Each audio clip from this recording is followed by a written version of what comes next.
It's a crucial moment for Africa as heads of state and government gather in Addis Ababa, Ethiopia for the 38th Summit of the African Union. This year's summit is significant because it marks 25 years since the establishment of the African Union. The leaders are also voting to elect a new chairperson for the African Union Commission.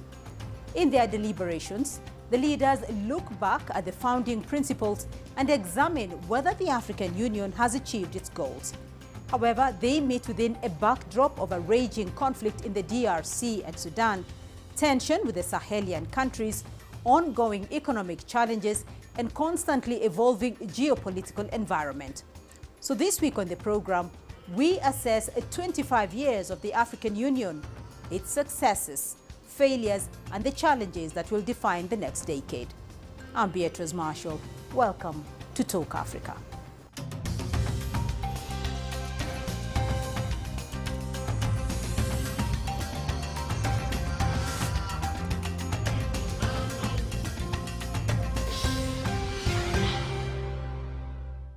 And we have a lot to unpack, so let's now bring in our panel of experts. Joining me here in studio in Nairobi, James Shikwati, founder, Interregion Economic Network.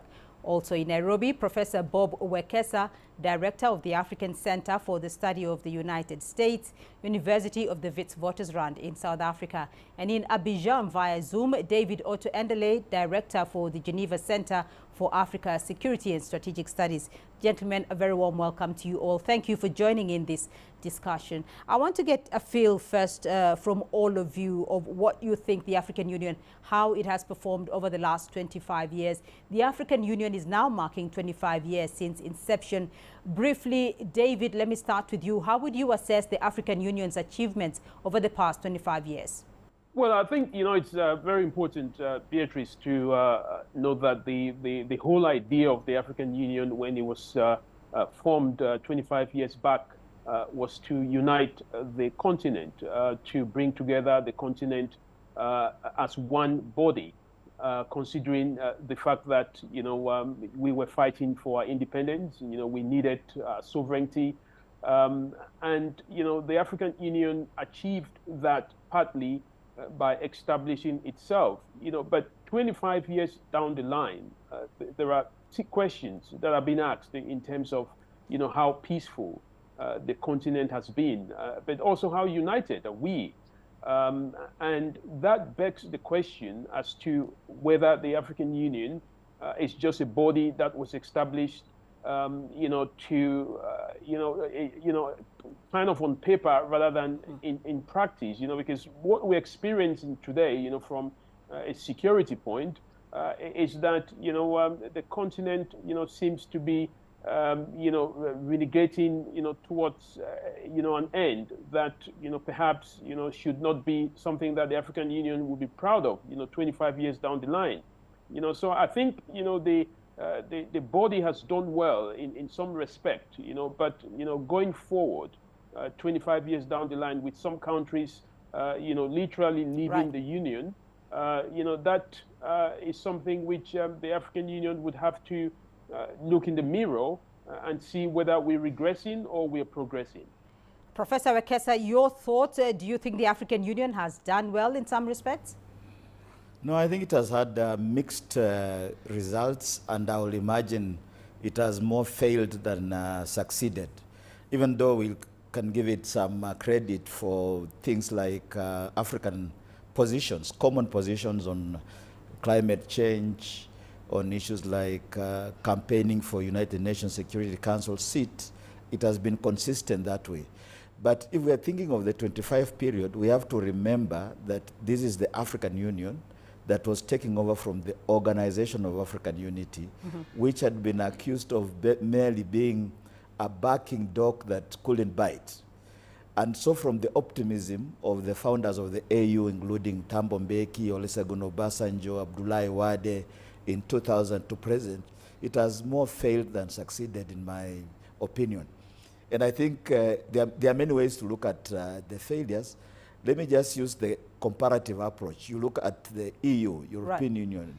You look at ASEAN, Association of East Asian Nations, or APEC, Association of Pacific States. Right. They have done much better than the African Union. And we could go into the particularities, but clearly it has more failed than succeeded. We will look at the particulars in a minute, but James, your thoughts here, more failures than successes of the African Union over the last 25 years? I would say that the African Union, in the context in which it was formed 25 years ago, I would argue that it has actually succeeded more. What I mean by that is it was aligning to the geopolitical situation of 25 years ago, when we had only one major power dictating how things should work in the world. And you'll notice that even the agenda that the African Union set was so much as to align to the dictates of that time. So as insofar as the dreams to have a fairly democratic continent, to have a continental free trade area, setting that agenda, I would say they have done very well. But in terms of now the unfolding multipolar world, which sets totally a different playground, I would say African Union had not prepared for this possibility. So, Professor Wekesa, let me come to you on that geopolitical situation and the multipolarity of the world today. Given the global geopolitical shifts, would you say the African Union has effectively positioned Africa on the global stage? How effectively do you see the African Union having been able to lobby Africa's global representation here? No, I think, Beatrice, the African Union could have done better. I mean, we must not really beat the African Union entirely and say it has totally failed. It has made some successes, as mentioned. It has been consistent about reform of the global financial system, reform of global governance, campaigning for a position in the United Nations Security Council. It has had good relations with countries such as China through Forum on China-Africa Cooperation. And those have to be taken into stock. But if you look at the bigger achievements that were expected, I don't think it has fared very well. It could do much better in this regards. And I'll just give two examples. One is it is still, the African Union itself still depends on external funders for most of its budget, which is just not tenable anymore. And then number two, even though it has been consistent in setting agendas, including in the G20, in the BRICS and so forth, it has not entirely succeeded in drawing in more resources, in setting agendas at that stage on the basis of its common position, for example, the Eswalini position and others. So, David, let me rope you in here on where you think Africa has failed in terms of setting an agenda here. Well, I think, if we have to look at it, I think we've got to, pick the points of rather challenges, because just as my colleagues have said, it's fairly new compared to other bodies, the EU and the likes of that. But also, I think, the biggest challenge for the African Union, if you want to call it a failure, has been the fact that, although it's a union, it's not united in the sense that it's just a sum of its members. And that boils down to a number of challenges, including the fact that, as my colleagues did mention, that it struggles very much in terms of funding itself. And that's because a lot of the member states, are not keeping up to their promises, or they are unable perhaps to keep up to their promises. But let's not also forget that it's a competitive body in the sense that, other bodies, the likes of the EU or the Asian Union or the rest of that, they do not necessarily, from a geopolitical or interest point of view, want to see the success of the African Union in terms of, what the Union is supposed to be. So the weaker the African Union remains, then the more opportunities it is for the other bodies, to then align themselves, very beautifully. But, I think one area which the African Union really struggles, Beatrice, is in the sense that, the continent being, carrying the largest number of countries, 54, by my own count, still suffers, from a high level of insecurity, and still carries this democratic flag, that it did borrow from other Western countries, as a system of governance, but cannot really in terms of, how it governs or how individual members govern their states. There isn't really much evidence, to show that, democracy is the real form of governance that, could benefit the continent. So there are a number of, challenges, Beatrice, which the African Union faces, which in some respect, could be termed as failure. But because the continent continues to exist, right. I see these as challenges that, as time goes on, hopefully it will get in line. So, James, I want to come back to an economic aspect here, because Africa has struggled, particularly during the COVID pandemic era. How would you assess the African Union's impact on Africa's economic development over the last 25 years? Well, I would say that the African Union has been very clear in how it stipulates its aspirations. And as my colleagues are pointing out, there's a big challenge in terms of, first of all, what I'll refer to as the situational awareness. We've just noted from the recent change of administration in the United States of America how the narrative that is prevailing in Africa is not really driven by Africans, meaning that there's this internal narrative challenge that makes it difficult for African Union to rally Africans to have a meaningful economic development. Secondly, what I mean by situational awareness, African Union has not taken stock of the fact that Africa has these critical raw materials that actually power the emerging economies and also power the industrialized countries. So without taking stock of that fact, we've dwelt much on what I'll call the victimhood approach. And with the victimhood approach makes it difficult to be assertive, to be able to negotiate the agenda for Africa. But we still applaud the attempt to create the continental free trade area.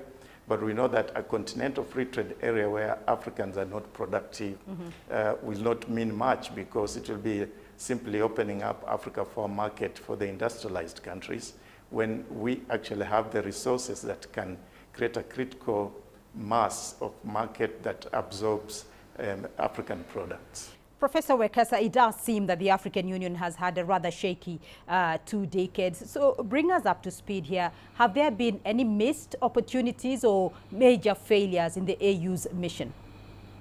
No, I think there have been, and one has to start with Agenda 2063, which now is in the second 10-year plan.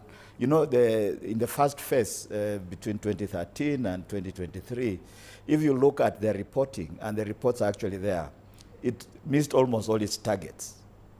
And then we have promised ourselves that the AU will try now to achieve these targets in the next 10 years. One can go on, but I think one of the critical areas of failure, which we can treat as an opportunity, when you fail in something, you can work towards redressing it, has been infrastructure development. And infrastructure here can be seen in a very broad sense in terms of roads, railways, seaports, but also internet infrastructure and so forth, airlines and airports and so forth. I think the connectivity on the continent is very flimsy. If you move out of Uganda towards DRC, you actually just end up about Eastern DRC and you can't go any further. If you are moving from South Sudan through Central African Republic towards Cameroon, you can't go very far. So the connectivity is very weak. Even just the 2 regions that seem to be connected, East African Community and SADC, Southern African Development Community, once you leave Tanzania towards Zambia, you are in a very difficult territory for transportation itself before we even go to manufacturing and so on. Beatrice, let me add very quickly that also there's been a problem between the African Union and the regional economic communities. There was the principle of subsidiarity, meaning that the AU will coordinate with its 5 regions and some of its nations. That has actually not worked very well. And I think one can give several factors and examples. David, your thoughts on that? What have been some of the biggest obstacles in implementation of AU policies? Have there been, major failures? For me, one of the biggest obstacles has been that the African Union has failed in what it describes in its own agenda as, silencing the guns. First it was 2020, then, they put it to Agenda 2063.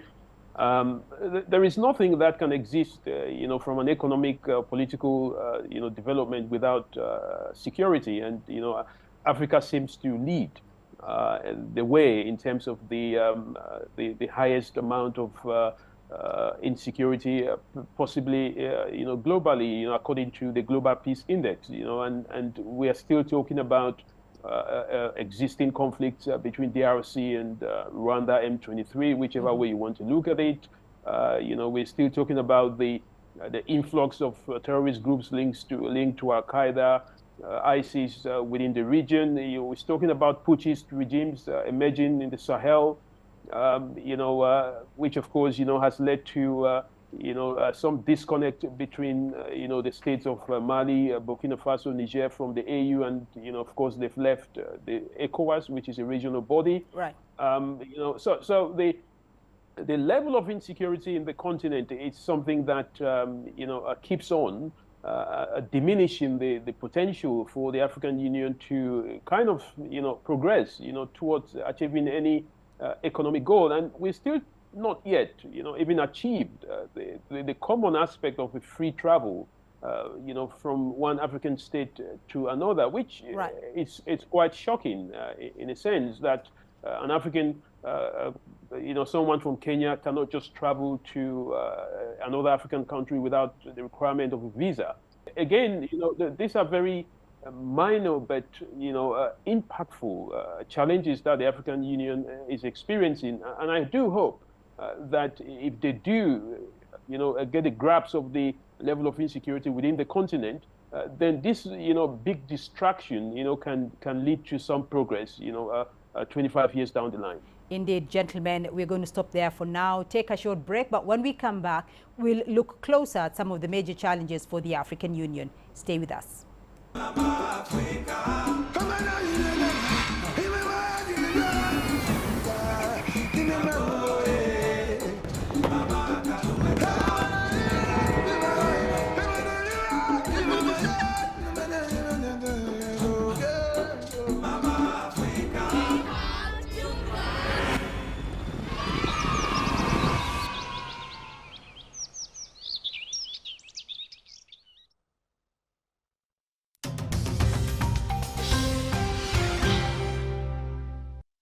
Welcome back to Talk Africa. Let's now continue with our discussion. Still with me, James Chikwati, Professor Bob Wekesa, and David Otto Endele.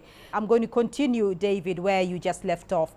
The African Union plans to silence the guns and end all conflict by 2020. But, as you mentioned there, the conflicts persist. Why is that? What has been the challenge in achieving this goal? Beatrice, I think, there has been, Africa has, is, a multifaceted nature of conflicts within the continent. I mean, I'm talking about, conflicts that are linked to perhaps, historical, ethnic, political, which, of course, the African Union has not been able to, get a hold of. For example, the fact that the entire continent was divided, in such a way that we're experiencing a conflict between the likes of Rwanda and DRC is a good example of, historical conflict. I mean, you could describe this in other ways, but if there is one tribe that lives in another country and arguing that it doesn't belong to that part of the country, it's down to historical components, but also the weak governance, fragile institutions, has led to several coups, taking place because, of course, democracy is not respected. Economic challenges, poverty, unemployment is one of the obstacles of this silencing the guns. We're talking about regional dynamics and spillovers, lack of resources, has strongly constrained the African Union in terms of trying to achieve this, Agenda 2063 for silencing the guns. Right. inadequate implementation has also been one of the challenges. So it's enormous, and I'm not leaving out the likes of global influence, the likes of external influence within the African Union itself. Right. So there are multiple challenges, but I think the African Union itself has to take responsibility, to work towards these challenges and somewhat, take the lead. But I think what I see here is that the diversity that we have in Africa is rather a problem instead of it being some kind of a strong point for the continent. James, you did mention this before, and it has come up about the whole question of external influence, and it is still going to remain a major challenge for the continental body. The question of financing, particularly with 2/3 of its budgets being drawn from external sources. How challenging is this for the African Union? Because in 2016, it proposed a 0.2% levy on imports to reduce reliance on external funding, but that hasn't come to be. How challenging is the question of financing for the African Union?